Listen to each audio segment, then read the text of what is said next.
completamente as duas ideias. Aí você fala assim, nossa, Zé, mas se ele resgata completamente essas duas ideias, tanto de Leucipo quanto de Demócrito, né, como que nós podemos enxergar essas ideias dele hoje? Então, eu coloquei aqui para vocês uma forma bem resumida, tá? Para você entender como é que essa teoria atômica de John Dalton, tá? Então, a primeira coisa que ele estabelece aqui já, nessa teoria atômica aqui da matéria, que foi publicada em 1808, e você pensa assim, Zé, mas isso aqui é história. Não, não é só história, não. Na química, essa parte de atomística, como eu já falei para vocês, ela é importante e acaba caindo, sim, em vestibular, tá? Sempre é cobrado. Principalmente os exercícios que eu coloquei dessa aula, para você já ir treinando aí da forma como que é estabelecido. Então, John Dalton, ele faz uma série de constatação aqui com relação a essa questão da matéria. Primeira coisa que ele diz, ó, ele já esclarece, já dá um ponto final sobre essa situação. Primeiro postulado, toda matéria é constituída de átomos, que são pequenos corpúsculos provenientes da fragmentação da matéria, tá? Então, esses átomos seriam as menores partículas que compõem a matéria. Só que ele estabelece aqui duas nomenclaturas interessantes. Ele diz que os átomos, guarde bem isso, ó, eles são, ó, indivisíveis, não se esqueçam disso, tá? Então, ele vai ao pé da letra do conceito, os átomos são indivisíveis, e um outro detalhe interessante aqui, ó, que ele diz também, que nós vamos ver que isso aqui depois ele tem um probleminha nesse conceito aqui, né? Segundo o conceito dele, segundo a teoria dele, são indivisíveis e são indestrutíveis, tá? Mesmo durante algumas transformações químicas. Será que eles são indivisíveis e são indestrutíveis? Então, isso aqui é algo para a gente começar a pensar nessa teoria dele, até porque quando nós pegamos, por exemplo, a ferrugem, o que vai acontecendo com o metal quando ele está passando por uma oxidação ali, para uma maresia, está diante da água do mar, então está passando por aquele processo de oxidação. O que está acontecendo com esse metal? Será que tem volta? Lembra que quando nós falamos sobre, lá atrás, nós falamos sobre transformações físicas e transformações químicas, nós temos duas coisas diferentes. A transformação física, ou a mudança de estado, por exemplo, da água, ela é reversível. Você pode converter gelo para água, água para gelo. É totalmente reversível. Agora, quando você tem uma transformação química, tá? Aí você tem algo diferente. Quando você bota fogo no papel, o papel queima e forma ali um carvão. Cadê a celulose no carvão? Então a pergunta é, esses átomos, eles são indestrutíveis? Ou eles podem ser transformados, tá? Em outros materiais? Então, o mesmo átomo que compunha o papel, que era a molécula de celulose, agora ele se tornou carvão. Também é derivado do carbono. Mas ele é totalmente indestrutível? Então, nós vamos ver. É possível você liberar energia de um átomo? Então, isso foi comprovado, né? A partir dos estudos do Einstein, e utilizado muito na Segunda Guerra Mundial, com as bombas atômicas, né? Provando que era possível você, através da fissão nuclear, você liberar energia nuclear presente no núcleo de um átomo. Então, nós vamos ver esses princípios. Então, o princípio dele, fundamental, é que os átomos, tá? São as menores partículas que compõem a matéria, são indivisíveis, já estava errado, indestrutíveis. Nós sabemos que eles podem ser aniquilados também, tá? Segundo princípio que ele estabelece aqui, ó, ele diz assim, ó, que os átomos de um mesmo elemento químico são idênticos. Bom, até certo ponto, tudo bem, né? Porque quando você pega, por exemplo, uma barra metálica, Zé, eu tenho uma barra de alumínio. Então, os átomos que compõem essa barra de alumínio, ou uma barra de ferro, tá? Eles são formados pelo mesmo elemento químico que estabelece entre si ligações que nós chamamos de ligação do mar de elétrons ou ligações metálicas, tá? Aí diz assim, ó, apresentando a mesma massa e tendo o mesmo comportamento nas transformações químicas. Então, esse é o postulado dele. Então, vai apresentar, então, se eu tenho um alumínio, todos eles que compõem essa ligação, eles vão ter, então, a mesma massa de alumínio, tá? Ele vai dizer assim também, ó, os átomos de elementos químicos diferentes têm massas diferentes. Isso é comprovado, inclusive, na tabela periódica, né? E se comportam diferentemente nas transformações químicas. Então, a gente vai observar isso, tá, o grau de veracidade dessa afirmação dele aqui, ao longo das transformações químicas. Aí diz assim, ó, os átomos formadores de substâncias simples são simples, não podendo ser subdividido em outros mais simples, nem criados ou destruídos. Aí ele cita aqui o hidrogênio, o oxigênio, o ferro, o cobre, etc. Tal. Então, ó, se ele é formado por substâncias simples, ele é formado por oxigênio. Agora, o oxigênio que nós utilizamos na respiração, você tem duas moléculas, dois elementos unidos. A grande questão é, esses dois elementos, eles não podem ser divididos, ficando um oxigênio molecular e outro oxigênio molecular? Nós sabemos que sim, tá? Então, eles não podem ser subdivididos em outros mais simples? Podem. Porque o ozônio, por exemplo, é O3.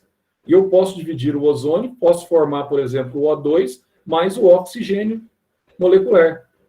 É uma forma de eu dividir. Ou eu posso dividir o oxigênio em 3 átomos de oxigênio molecular. O hidrogênio eu posso dividir em hidrogênio com hidrogênio. O ferro e o cobre, aí sim, aí é ferro, Fe, e o cobre é o Cu mesmo, tá? E nesse caso, não tem por que você dividir o átomo dele, embora ele possa ser dividido.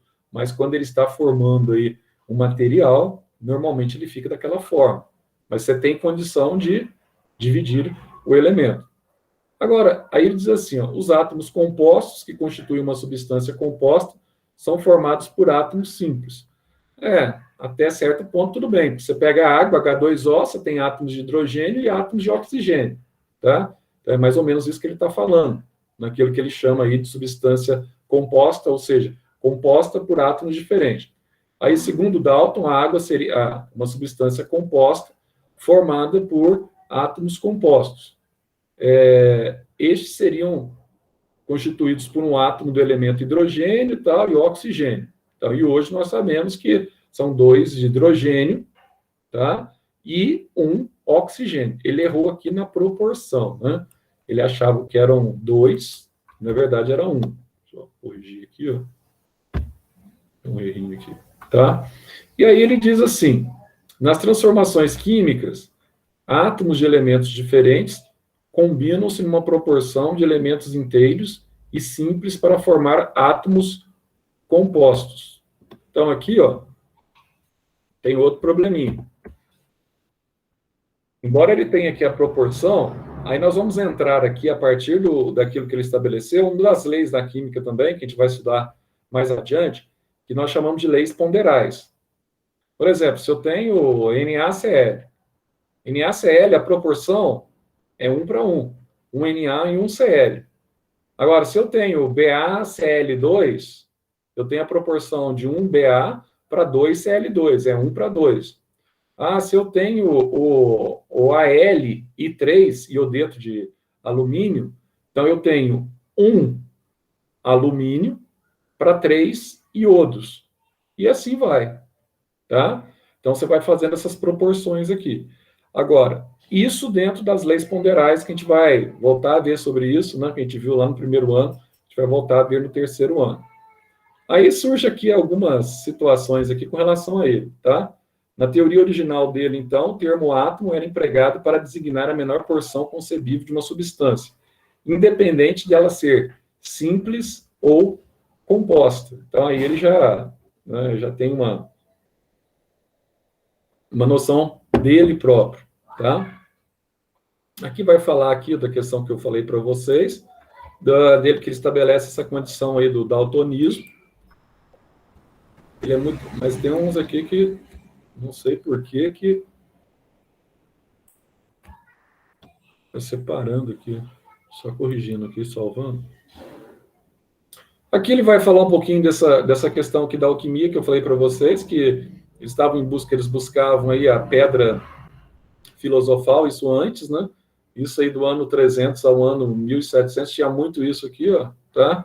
Era a parte que a igreja contestava, porque para a igreja isso aqui era feitiçaria, embora eles não conseguiram nem encontrar a pedra filosofal e nem o elixir da vida longa, que concedia a vida eterna, eles foram muito importantes aqui para desenvolver a metalurgia do ferro e do aço, tá?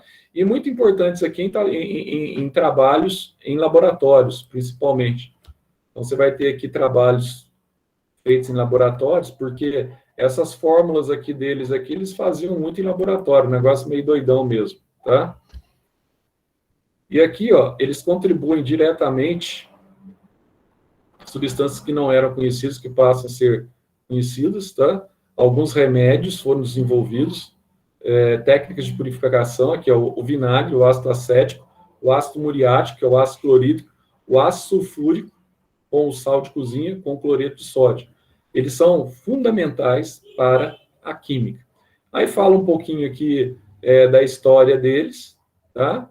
E de substâncias como o ópio, que até hoje é utilizado como sedativo, tá? Alguns extratos alcoólicos que são utilizados como tintas, e nós vamos ter aqui também, ó, substâncias contendo o elemento antisséptico, que durante muito tempo foi utilizado, né?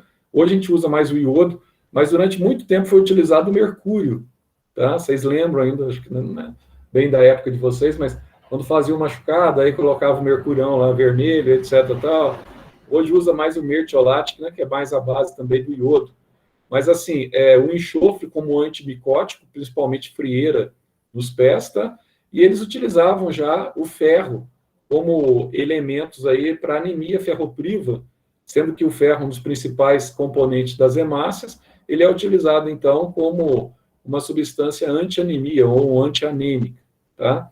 Então, isso foi muito importante, foi um legado, digamos assim, da alquimia, embora eles acreditassem, tá, no sobrenatural de forma mais concisa, e alguns rituais que envolviam também até mesmo misticismo e bruxaria, mas indiretamente eles contribuíram para a química e contribuíram para a descoberta aí de uma série de aspectos aí da química. Lembrando aqui que nós temos o Robert Boyle, que eu falei para vocês, o famoso, ficou consagrado como químico cético, tá? Esse cara aqui, ele tinha sempre aquela interpretação mais matemática, aquela interpretação mais racional, aquela interpretação mais empírica das transformações dos fenômenos químicos, tá? Ele deixou de lado por completo todo e qualquer movimento que fosse em prol do misticismo. Nós cremos isso porque tal, sobrenatural. Não, ele deixou tudo isso de lado. Por isso que ele ficou conhecido como químico cético. E, além disso, aquilo que eu já mencionei para vocês aqui, ele estabeleceu a famosa lei de Boyle, né, dos gases que são mantidos a temperatura constante, tá? E ele praticamente foi um dos primeiros a aniquilar aí a questão aí dos 4 elementos, tá? Ele tem um trabalho que ficou notório ao longo dos séculos aí, que é conhecido como o químico cético, tá? Contestando exatamente essa condição da obra de Lavoisier, de Aristóteles. Aí vem o nosso ilustríssimo Lavoisier, já entrando aí nos idos de 1700, tá? Onde nós temos aqui no século XVIII, aquele que é conhecido como o maior dos químicos do século XVIII, tá? Esse cara aqui, ele foi fantástico, não só pelas descobertas, não só pela situação que ele impõe também a composição da matéria, mas ele foi um cara fantástico em vários aspectos também, sobre a sua capacidade intelectual, sobre a sua inteligência e sobre a sua contribuição na esfera aí da química, tá? E ele começa também a falar sobre as leis dos gases, e esse cara aqui, ó, guarda bem esse nome aqui, ó, o Henry Cavendish, esse cara foi o cara que conseguiu, de certa forma aqui, ó, fazer aquilo que nós chamamos de detonação, tá? Do ar inflável, no caso aqui era o hidrogênio. Então, ele determinou que, de acordo com a densidade e a força de detonação do ar inflável, esse ar inflável era o hidrogênio. Então, até aqui não sabia-se que existia um ar, ou existia algo no ar conhecido como hidrogênio. Então, foi o primeiro, tá, ao dar o pontapé inicial. Ele conseguiu detonar, ou seja, ele conseguiu queimar, tá, o ar inflável ao ar livre e obteve H2O. Então, isso aqui na época foi um negócio assim, fantástico, um negócio sem proporção, tá? E também ele conseguiu, até então, o pensamento que eles tinham na época era que esse ar era expulso de metais pelos ácidos, né? Tinha essa condição aqui, ó. Eles achavam que o ferro reagiria com ácido muriático ou ácido clorídrico, formasse aqui o dicloreto de ferro e liberasse hidrogênio, tá? E esse cara aqui também, ó, para a gente não deixar passar em branco, esse cara aqui foi um dos caras mais fantásticos, tá? Também no século XVIII, junto com Lavoisier. Esse cara aqui é o Priestley. O que ele fez? Esse cara é aquele experimento que vocês conhecem, que sempre você vai encontrar esse experimento aqui, ó, tá? A questão do ar vital. Ele colocou dentro do recipiente, depois de constatar aqui do óxido de mercúrio, que liberava oxigênio, etc., só que ele não sabia bem ao certo que era oxigênio, que chamava oxigênio, que chamava de ar vital. Ele colocou um rato e uma planta, aquele experimento que você tem, ó, dentro de um recipiente de vidro, o rato e a planta. Aí, quando ele colocava só o rato morria. Aí, quando ele colocava só a planta também, com o passar do tempo, ela murchava e morria. Aí ele ficou com aquilo, mas por que o rato morre? Por que a planta morre? E se eu colocar o rato e a planta, colocar um pouquinho de alimento para o rato, igual estava fazendo, do outro lado que ele colocava só o rato, mesmo com o alimento ele morria. E se eu colocar o rato e a planta, será que vai ter alguma situação diferente aqui? Pior que teve, né?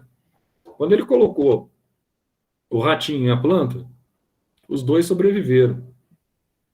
Aí ele começou a pensar, né?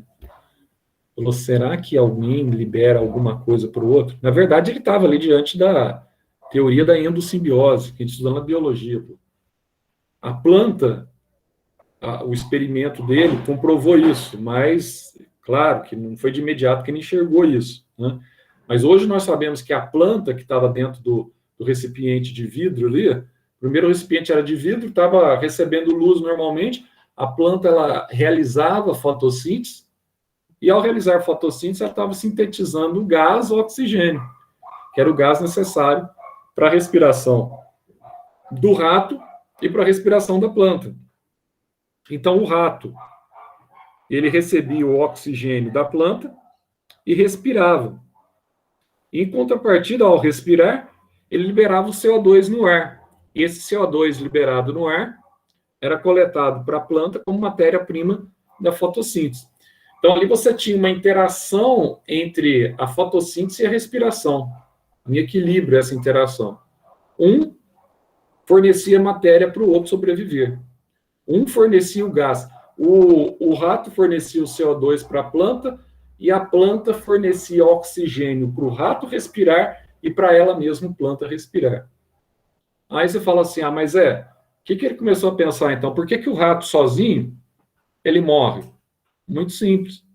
O rato sozinho, enquanto tiver oxigênio dentro do recipiente ali, tá? Ele consegue respirar. Acabou o oxigênio do recipiente, aí ele morre, porque ele está liberando só CO2, ele começa a inalar o CO2, ele morre asfixiado, sem a planta. E a planta, por que a planta morre, Zé? A mesma coisa. A planta é um ser vivo. A planta precisa de oxigênio, tá? Então, o que acontece? E a planta precisa, além do oxigênio, o oxigênio ela está produzindo, Zé, mas ela precisa do CO2. O que acontece? Chega um momento, se ela estiver sozinha dentro do recipiente, ela vai coletando CO2, vai realizando fotossíntese, vai produzindo o açúcar para ela, vai quebrando a água, vai formando o oxigênio, tá? Chega um momento que não há CO2 para ela absorver. O CO2 torna-se um fator limitante para a planta e a planta murcha e morre. Então, ele começa a estabelecer, então, aquilo que nós conhecemos hoje como endossimbiose, a relação fundamental entre o cloroplasto e a mitocôndria. Zé, o cloroplasto está produzindo CO2 na respiração e o vegetal está recebendo esse CO2 e produzindo oxigênio, tá? Através da fotossíntese. Então, ó, ele, sem saber de nada, ele montou esse experimento para que ele tivesse as primeiras ideias para constatar um gás que estava agrupado ao óxido vermelho de mercúrio, e esse gás aqui, na verdade, era o óxido de mercúrio, ó, e esse gás que ele estava em busca dele era o gás oxigênio, tá? Era o gás oxigênio. E nesse caso, ele usou uma vela acesa, blá, blá, blá. E aqui depois, ó, vem Lavoisier para dar o veredito, né? Essa questão do óxido vermelho, etc, tal. Ele viu aquilo que estava acontecendo com os experimentos aqui do Pressler, tá?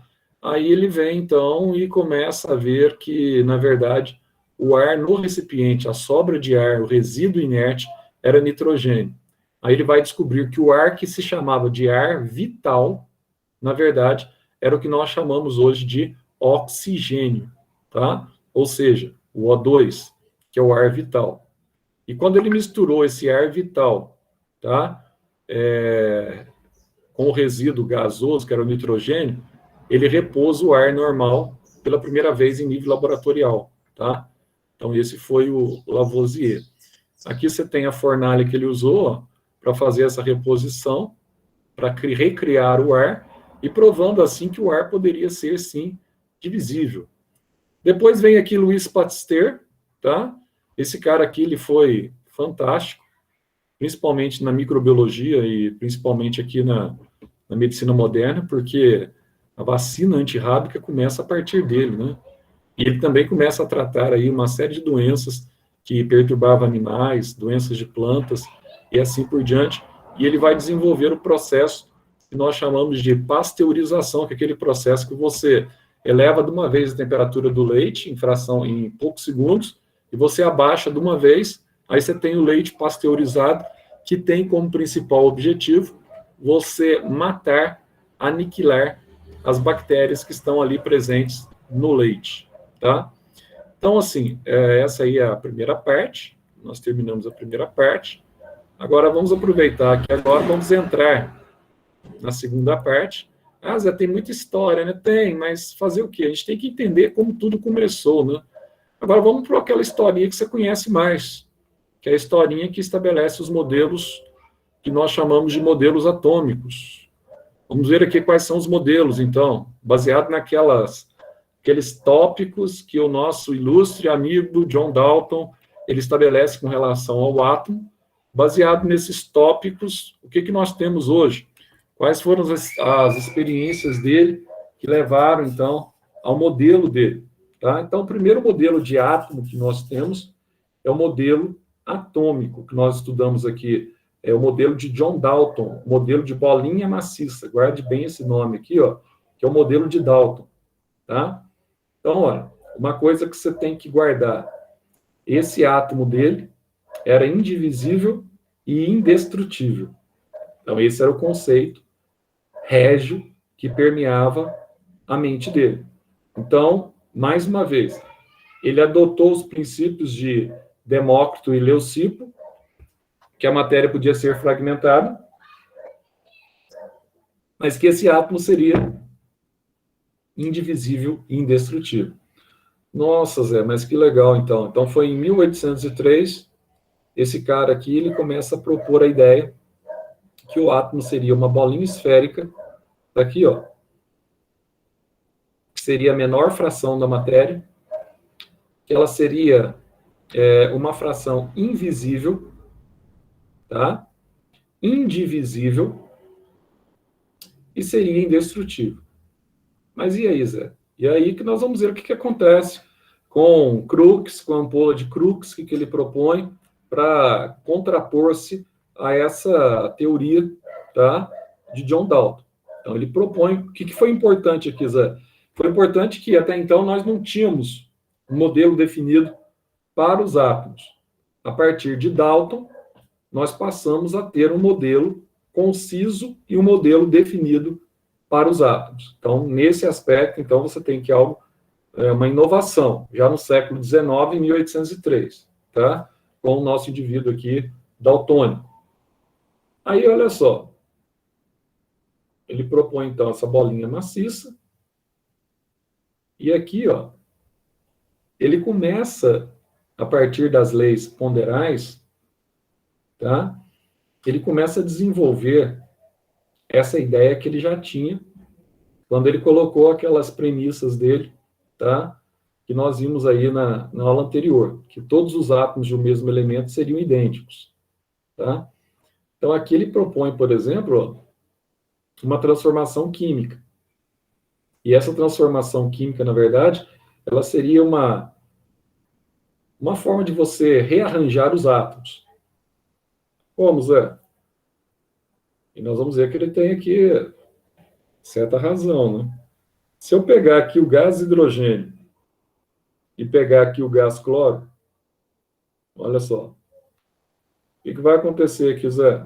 Eu tenho 2 hidrogênios, tem 2 cloros aqui, ó. Ambos se fundem. Aí você vai ter a formação aqui, na verdade, de um ácido. Só que, na verdade, são 2 ácidos, né? Porque se eu tenho 2 hidrogênios e 2 cloros, para eu balancear aqui, ó, eu preciso jogar 2 para cá, né? Então, 2 gases hidrogênios com 2 gases cloro, eu vou ter a formação de 2 moléculas de ácido muriático.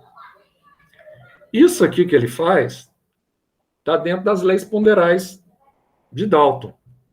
A gente vai estudar mais à frente, que eu já disse, tá? Então, mas aqui é fácil de você enxergar. Se você pega aqui, ó, HH e ClCl, que é o Cl2 e o H2, então é muito simples, ó. Um H daqui funde-se a esse Cl e o H daqui funde-se a outro Cl. Então, na verdade, vão se formar aqui na mesma proporção, vão formar aqui 2 ácidos muriáticos, tá? Aqui está a foto do nosso amigo daltônico. Não é bem uma foto, não, uma pintura, na verdade, tá? Aí, foi químico, físico, fez algumas considerações sobre biologia, sobre a ciência em geral, meteorologista inglês, aí, ó, tinha problema na vista, confundia as cores, foi considerado um dos pais da química. Bom, e aí? Sai de cena o nosso amigo John Dalton e entra em cena um outro amiguinho aqui, ó, que é o Crookes. Tá, ele aqui, ó. Tá? Esse cara aqui, ó, o Crookes, ele foi bastante interessante porque ele estava fazendo alguns experimentos, que a gente vai ver os experimentos que ele estava fazendo aqui, com aquilo que ficou conhecido aqui como ampola de Crookes. Deixa eu até destacar isso aqui, para ficar bonitinho.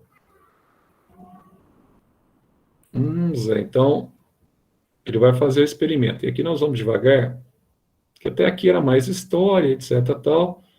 E ele é fundamental para que o segundo cientista que propõe o modelo do átomo, que é Thomson, J.J. Thomson, esse J.J. Thomson aqui, na verdade, ele, de certa forma, ele vai confrontar o modelo de Dalton. Por quê? Ele vai utilizar e vai explicar a ampola de Crookes, o que Crookes estava fazendo nessa ampola, e ele vai descobrir aqui uma partícula subatômica que é o elétron. Zé, então aqui, ó, você vai ter com esse modelo aqui, ó, vai ter uma nova visão, então vai se descobrir que há partículas menores que o átomo, né? Vai ter a descoberta do elétron. Isso. Então, se há a descoberta do elétron, isso significa, Zé, que aquela teoria de que de átomo indivisível de Dalton, ela começa a cair por terra a partir do experimento de Crookes, a partir das suas ampolas, tá? E que ajudam a elucidar o modelo de Thomson. Então, esse cara aqui, ó, o Crookes, nós vamos ver o que ele vai fazer aqui, ó, vai fazer uma série de experimentos. Esse aqui eu acho que você vai lembrar.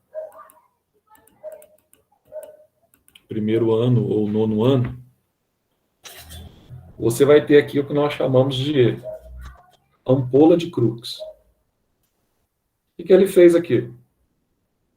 Aqui ele vai ter a descoberta dos raios que partem do polo negativo, que a gente chama de catodo, né? E o polo positivo aqui a gente vai chamar de anodo. Então, presta bem atenção. Qual que é a proposta dele? A proposta dele é muito simples. Ele pegou um tubo de vidro, tá vendo aqui, ó? Pegou um tubo de vidro,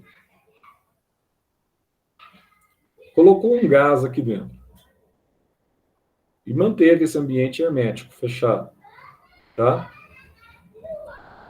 Nesse tubo de vidro, ele estabelece a conexão aqui, ó. Ele ligou um eletrodo positivo, que é o anodo, numa corrente elétrica que era abastecida por um gerador de alta voltagem. Então ele liga os dois polos aqui, ó. No gerador, o polo negativo ele ligou no catodo e o polo positivo ele ligou no anodo. Aí você fala assim, Zé, o que aconteceu quando ele ligou aqui, ó? Ele está transferindo, então, ó, corrente elétrica aqui para o interior da ampola de Crookes. O que aconteceu quando ele ligou aqui, Zé? Quando ele ligou a primeira vez, ele pôs um gás qualquer. Aí ele começou a observar o seguinte: quando ele ligava, não acontecia absolutamente nada. Tá? Nossa, Zé, então não acontecia nada. Quando ele ligava o polo positivo com o polo negativo aqui, não acontecia absolutamente nada. Não. Aí ele falou assim, será que o problema é o gás? Aí ele resolveu colocar um gás aqui rarefeito, ó. Tá? O que é um gás rarefeito, pessoal? Um gás rarefeito é um gás que ele é mantido a baixíssima pressão, tá? Aí quando ele colocou um gás que é mantido a baixíssima pressão, ele viu um detalhe interessante. Todas as vezes que ele ligava o gerador, aí ele ia ver aqui, ó, circulando nesse gás de baixíssima pressão, ele começou a enxergar aqui uma mancha verde. Uma mancha verde aqui dentro, ó. Nossa, mas por que aparecia essas manchas verdes? Bom, essas manchas verdes, elas eram provenientes de raios de luz que eram transferidos do polo negativo para o polo positivo da ampola. E à medida que ela ia movimentando aqui, ó, no fundo da ampola, ela ia formar aqui uma mancha luminosa. Então, olha só. Quer dizer que esses raios, eles partiam do cátodo. Por que a gente chama de... Aqui também chama de cátodo, tá? Hoje em dia é muito comum você usar essa nomenclatura como proparoxítono. Cátodo e ânodo, tanto faz. Mas por que ela saía daqui, Zé, e ia até o outro lado, formando essa mancha luminosa? E ele começou a analisar aqui esse gás rarefeito, estava conduzindo, tá, essa mancha. Ele falou, bom, deve ter alguma coisa que atrai. Aí ele começou a observar e falou assim, bom, o que atrai aqui esses raios luminosos é esse polo aqui, ó, que é o anodo, que é o polo positivo. Então aí ele começou a pensar assim, ó, bom, se esses raios eles partem do eletrodo negativo, e o eletrodo negativo ele vai atrair cargas positivas, que são os cátions, tá? Então, como ele atrai cargas positivas, que são os cátions, por isso que ele é negativo. E o eletrodo positivo, ele vai atrair, quando incentivado por uma corrente elétrica, ele vai atrair as cargas negativas. Por exemplo, que depois vai ser descoberto os ânions, né? Aí ele começa a imaginar aqui, fala, pô, então, essa luz que está movimentando no sentido retilíneo, ó, linear, essa luz, ela está indo em direção ao polo positivo. Aí a grande sacada dele, que aliás, o Crookes, ele não teve essa sacada. Quem teve essa sacada depois foi o Thomson, tá? Aí o que o Thomson falou? Falou, pô, peraí, se essa luz, essa mancha que está sendo projetada no vidro aqui, ó, ela está saindo do polo negativo indo para o polo positivo, se ela é atraída pelo polo positivo, então, aí Thomson ele vai dizer o seguinte, essa luz aqui, ó, ela tem cargas elétricas negativas. Ah, então tem cargas elétricas negativas. Aí, o J.J. Thomson, ele vai chamar essas cargas elétricas aqui negativas, ele vai chamar do quê? Aí vai ficar consolidado que os raios catódicos, que eram os raios que partiam, tá, do cátodo, eram formados por cargas elétricas negativas, que posteriormente esses raios catódicos, tá, esse feixe de raios catódicos, na verdade, eles formavam o que nós chamamos hoje de elétrons. Então, Zé, essa atribuição aqui, ela foi arbitrária? Foi porque, da mesma forma que eles estabeleciam o cátodo negativo, estabeleceu o anodo positivo, então ele via que, durante a ampola de Crookes, olha o que está acontecendo aqui, ó, cargas elétricas negativas em meio a um gás rarefeito, você vai ter aqui, ó, raios que partem do cátodo e vão até o anodo. Então, essa carga de raios catódicos aqui, ela vai ter que ter a mesma carga do cátodo e uma carga inversa do anodo, tá? Então, aqui você tem, ó, ampola de vidro, e aqui você tem esse gerador. Esse gerador, ele está, tá, transmitindo aqui, ó, energia elétrica, e aqui ele tem, então, uma certa tensão. E essa tensão aqui, ou DDP, né, diferença de potencial, que é dada em U, você tem aqui essa tensão em volts, tá? E essa tensão em volts disparada aqui, ó, ela produz, então, a migração desses raios catódicos em um gás rarefeito, dentro de um tubo fechado hermético, do cátodo para o anodo. Então, Thomson, ele teve a clareza e a definição de falar assim, ó, pô, mas esses raios, então, são formados por carga negativa. E essas cargas negativas são as mesmas cargas que quando você hoje se acende uma lâmpada na sua casa, essa lâmpada acende. Essa corrente que está passando ali para um bom condutor, tá? Que é o condutor elétrico, né? Essa corrente nós chamamos do quê? De corrente elétrica. Ou seja, nós chamamos essa corrente de eletricidade. E aqui é outra forma. O que é eletricidade? Eletricidade é um movimento ordenado de elétrons. Agora, o que ele fez aqui? Através do experimento de Crookes, Crookes fez o experimento, fez tudo certinho, tudo bonitinho, só que ele não sabia definir o que aconteceu. Ele não sabia explicar por que aquilo acontecia daquela forma. Então, esse foi Crookes. Como ele não sabia explicar por que acontecia daquela forma, ele ficou meio confuso com o experimento que ele havia feito. Tá? Então, aí veio, então, com calma, Thomson, ele analisou o experimento dele e falou assim, olha, essa corrente elétrica, esses raios que estão passando aí, tá? Estão partindo do cátodo, nós vamos chamar, então, de raios catódicos. Depois a gente vai estudar também alguns raios inversos, que são os raios anódicos, tá? Mas aqui, por enquanto, o principal é o raio catódico. Esses raios que saem e chegam até o polo positivo, eles são catódicos. E se eles são atraídos pelo polo positivo, significam que esses raios têm cargas negativas, que ele chamou de cargas elétricas, daí vem a nomenclatura elétron. Se o elétron é descoberto, através da ampola de Crookes, nós estamos diante aqui de uma situação legal, tá? Então, qual que é a situação legal que nós chegamos aqui, Zé? Bom, o elétron foi descoberto? Beleza. Então, o modelo, mais uma vez, o modelo de Dalton passa a ser questionado, porque ele provou que o átomo poderia ter partículas ainda menores do que ele mesmo átomo. Ele poderia ter fragmentos negativos.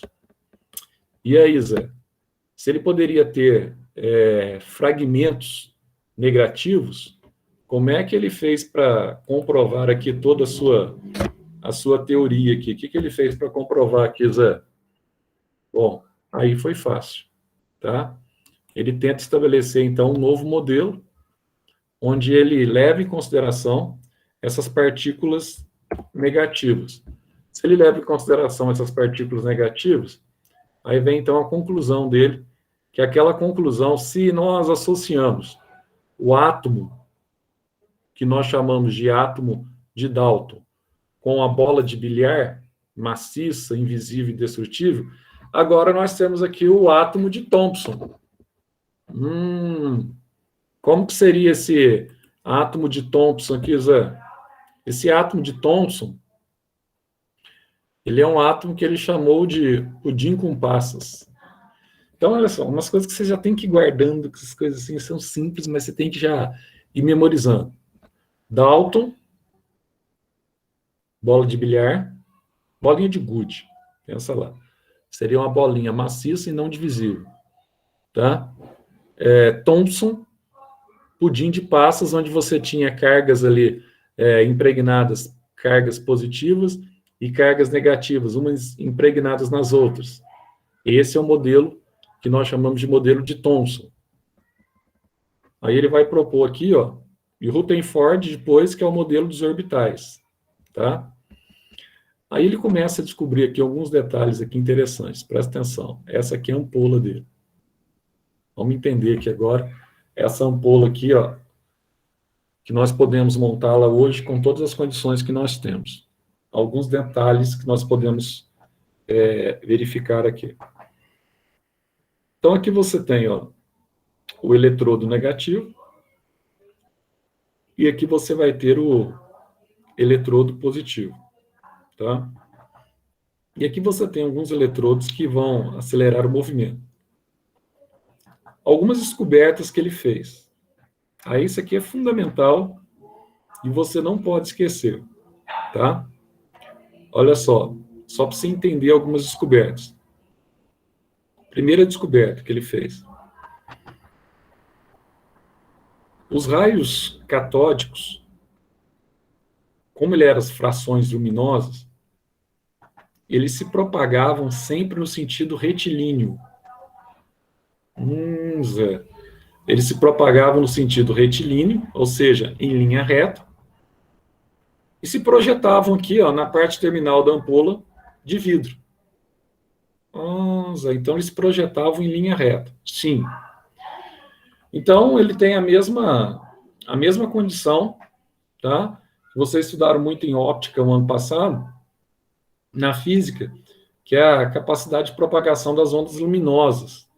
Que a luz, além de ser uma onda, aquele conceito dual da luz, ela é um corpúsculo de energia. Ela conduz energia. Né? Ela se propaga como uma onda, mas tem a capacidade de conduzir energia. Então, aquela coisa de onda-partícula, né? Dual da luz. Aí, meu caro, olha só, Zé, você está falando que ela conduz energia. Isso é verdade? Aí ele ficou com aquilo na cabeça. Thomson. Ele falou, será que está certo isso, pô? Essa questão da ampola, será que ela propaga mesmo energia, etc, tal? Será que propaga ou não? Propaga ou não? Lembrando que ele tinha um gás rarefeito aqui dentro. Ele falou assim, vou fazer um teste para ver se de fato ela propaga ou não energia. O que ele fez? Colocou aqui, ó, o ano passado, não, o ano retrasado, agora vocês vão voltar a ver também, questão das polias, tá? sabe aquelas polias que você usa, tal, normal? Um pezinho, você tem a polia. Ele colocou uma poliazinha aqui dentro, ó, de massa bem pequena, tá? Aí colocou uma polia aqui dentro da ampola. Por que queria saber sobre a polia? Ele queria saber o seguinte, se quando ele ligava essa ampola na eletricidade, ele queria saber se a luz ia passar através da polia, sem movimentar a polia, ou se a luz, se ela ia conseguir movimentar a polia, ou se a radiação, ou os raios catódicos, dizendo assim, né, se ele ia ser capaz de movimentar a polia. E, na verdade, ele descobriu que sim, que os raios catódicos existiam, sim, a capacidade de movimentar a polia. Ah, Zé, então, se os raios catódicos conseguiam movimentar uma polia, na verdade, ele tinha uma determinada massa para ele conseguir movimentar. Então, ele era um corpúsculo energético, assim como a luz branca era um corpúsculo energético. Aí ele ficou com aquilo na cabeça, né? Então, aqui eu tenho tenho raios catódicos que têm uma massa elétrica negativa. E era exatamente o que ele tinha. Porque na hora que ele ligou, a polia não ficou parada. O raio não atravessava a polia ou desviava-se da polia. Ele empurrava a polia para frente na hora que ele ligou. Aí ficou com aquilo, né? Aí outra sacada dele, foi muita sacada também, aqui ele pegou o seguinte, ó, essas placas que ele chama aqui de deflexão, isso aqui nada mais são do que ímãs, tá? O que ele fez? Com a ampola de Crookes ligada, ele pegou aqui o ímã. E quando ele pegou o ímã, aí o ímã, você sabe, tem os dois polos, né? Ele pegou o polo positivo do ímã, que funciona como placa de deflexão, e quando ele aproximou aqui o polo positivo do ímã no vidro da ampola, ele, na verdade, aqui ele criou uma espécie de campo magnético. Por quê? Porque, ó, ao fazer isso, ó, o raio ele vinha, quando ele chegava próximo ao ímã, no polo positivo do ímã, ele se aproximava ao polo positivo do ímã. Mais uma razão para ele chegar na conclusão seguinte: ó, esses raios catódicos têm cargas negativas, porque eles estão sendo atraídos pelo campo positivo magnético do ímã. Nossa, Zé, ele chegou a essa conclusão? Chegou. Uma conclusão óbvia. Aí ele falou, será que eu estou certo? Aí ele pegou aqui, ó, aqui embaixo, ele pegou aqui o ímã e inverteu o polo dele, colocou virado, o lado negativo do ímã. Tá? Quando ele colocou do lado negativo do ímã, aconteceu o que ele mais ou menos esperava. O ímã no polo negativo, como os raios catódicos têm carga negativa, o ímã na parte negativa, ele repele os raios catódicos. Ah, Zé, beleza. Então, se eu colocar um ímã próximo, ele vai, então, atrair os raios catódicos. Se eu colocar um ímã, tá? No polo negativo, ele vai repelir os raios catódicos.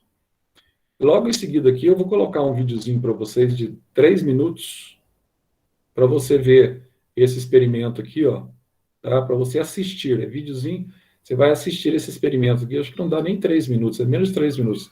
Conta um pouquinho da história dele, e você consegue ver esse experimento aqui acontecendo, principalmente na hora que ele coloca os ímãs, etc. Tal.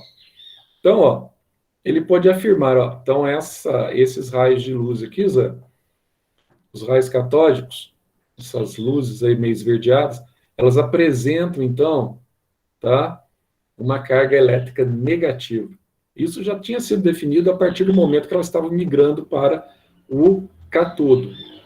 Aliás, o anodo, do catodo para o anodo. Ficou melhor consolidado quando ele faz esses experimentos aqui, ó. Outra coisa interessante também, tá? É a questão das sombras geradas. Olha só o que ele fez aqui. Colocou uma cruz aqui dentro, ó. Aqui a cruz, ó. Tá vendo? Colocou aqui, ó, a cruz de Malta, parece, né? Ó, ele colocou uma cruz aqui e ligou. Ligou aqui, ó, os raios católicos. Aí olha só o que acontecia. É igualzinho acontece com as questões pertinentes aí a como é que chama? As ondas, tá, eletromagnéticas da luz e as questões pertinentes à sombra. Vocês estudam lá na óptica. Então, olha só. Na hora que ele ligou aqui, ó, olha o que acontecia aqui, ó. Como era a cruz aqui, era uma cruz opaca, né? Os raios, obviamente, não atravessavam a cruz metálica, mas ele projetava, então, ó, uma sombra de cruz aqui no vidro. Ah, então, como projetava uma sombra de cruz aqui no vidro, Zé, isso significa que esses raios, quando não havia um campo eletromagnético nas suas proximidades, esses raios aqui, ó, eles eram conduzidos, tá, em linha reta. Então, eles eram conduzidos em forma retilínea ou em linha reta, tá? Então, ele consegue comprovar isso também. Então, ele foi um cara muito sacado. Crookes foi um cara inteligente, ele montou a ampola, mas só que ele não conseguiu subtrair da ampola alguns detalhes que eram interessantes para ele. Aí, então, fica então o modelo que ele propõe em 1903, o J.J. Thomson, tá? Ele apresenta esse modelo aqui, ó, que é o modelo que nós chamamos de pudim com passas. Não esqueça esse nome, tá? Pudins com passas. Então, esse átomo dele estava certo, Zé? O modelo não estava próximo do átomo ideal ainda, que vai acontecer em 1911, mais próximo, que depois vai evoluir para o modelo de Bohr. Ainda não estava próximo do átomo ideal. Só que ele propõe aqui, ó, um modelo em que você tem várias cargas positivas, tá? Ó, tá aqui, ó, espalhadas aqui sobre a esfera e impregnando essas cargas positivas, você teria aqui os elétrons. Então ele foi o primeiro a estabelecer o elétron com uma carga, tá, negativa para os átomos. Então ele achava que havia uma atração entre esses elétrons e atração entre a massa aqui, ó, positivada, que era representada aqui, ó, pelas cargas positivas. Ele fez tudo isso baseado no pensamento de anodo e catodo da ampola de Crookes, tá? Ele achava que havia aqui uma interação entre cargas positivas e negativas. Por isso, quando a gente fala de modelo pudim com passas, então o pudim ele representava a massa positiva ao longo da esfera e as passas representavam os elétrons ou as cargas negativas, tá? Então, olha só, maior contribuição dele, Thomson, para o estudo do átomo. Então, a partir dos estudos pertinentes à ampola de Crookes, a grande contribuição dele foi comprovar que haviam partículas subatômicas que faziam parte do átomo, e essas partículas subatômicas eram os elétrons, e a partir do momento que ele propõe o seu modelo, ele já diz que o átomo não é a menor partícula componente da matéria, porque o átomo ele pode ser, então, divisível. Então, essa foi a grande contribuição do nosso amigo J.J. Thomson. Depois a gente vai ver, tá? Os exercícios a gente vai resolver nos plantões. O Vanderlei falou que o plantão ia ser definido. Ele falou para mim que já está definido o plantão, só não falou o horário nem o dia ainda, e não passou. Não sei se eles vão começar os plantões quando começarem as aulas presenciais, mas ainda ele eu vou cobrar essa semana. Eu vou passando exercício para vocês e depois nos plantões, que a gente vai ter um plantão, provavelmente química por semana, a gente resolve exercícios meus, exercícios da Ana, tá? Para que vocês tenham, então, essa condição mais aí de um plantão, para quem tiver alguma dúvida, a gente vai tentar aí tirar as dúvidas de vocês. E aqui, agora, alguma pergunta? Que é uma matéria que vocês já conheciam, né? São as matérias de revisão, que vocês conheciam lá no primeiro ano. É uma matéria fácil, atomística é uma matéria fácil. Normalmente, quando cai atomística em provas, os alunos agradecem, né? Os alunos gostam bastante dessa matéria, que é uma matéria muito dedutiva. E é assim, né, a gente vai galgando aqui, a gente vai passando pela história da química, essas aulas são assim mesmo, as primeiras, depois a gente vai entrar naquelas questões pertinentes a orbitais, misturas, tá? Estequiometria, guarde bem esse nome, viu? Esse ano, a gente vai ver muita estequiometria, tá? A gente vai trabalhar muito com cálculos estequiométricos esse ano, que é uma das partes da química que mais cai nos vestibulares. Hoje em dia, você pega aí, ó, termoquímica, eletroquímica, estequiometria, são partes que despencam no Enem e que despencam nos vestibulares de uma forma geral. Pessoal, vou pedir para vocês fazerem a gentileza aí, em vez de ficar fazendo chamada, etc, tal, aqui na voz. Zé, o que a Luísa falou? Zé, quando a Luísa faz para mim, às vezes eu estou projetando aqui, eu não vejo o chat. Alguém fala isso, se tivesse aí que mais fala quando faz a pergunta. Zé, cátodo é positivo? Não, inverso, Luísa. O cátodo, ele atrai cátions. Cátions são íons de carga positiva. Se são íons de carga positiva, o cátodo, ele é negativo. Ele atrai cátions, tá? Que vai atrair, então, os íons de carga positiva, que são os cátions. Já o anodo, ele é positivo, porque ele vai atrair os íons de carga, tá? Negativa, que são os ânions. Então, guarda assim, cátodo atrai cátions, então se atrai cátions, tem carga negativa. Anodo atrai ânions, se atrai ânions, é porque ele tem carga o quê? Positiva. Aqui tá, você só inverteu, tá? Vou pedir para vocês fazerem a gentileza aí, de colocar para mim presente aqui no chat, que é mais fácil depois para eu printar aqui, ó. Quem tiver presente aí, coloca para mim aí presente. A gente já resolve o problema da nossa presença aqui. Em vez de fazer a chamada, vocês já colocam aí, ó. Aí já fica registrado aqui, que é mais fácil. Beleza, então? Hoje ainda nós temos mais uma aula, né?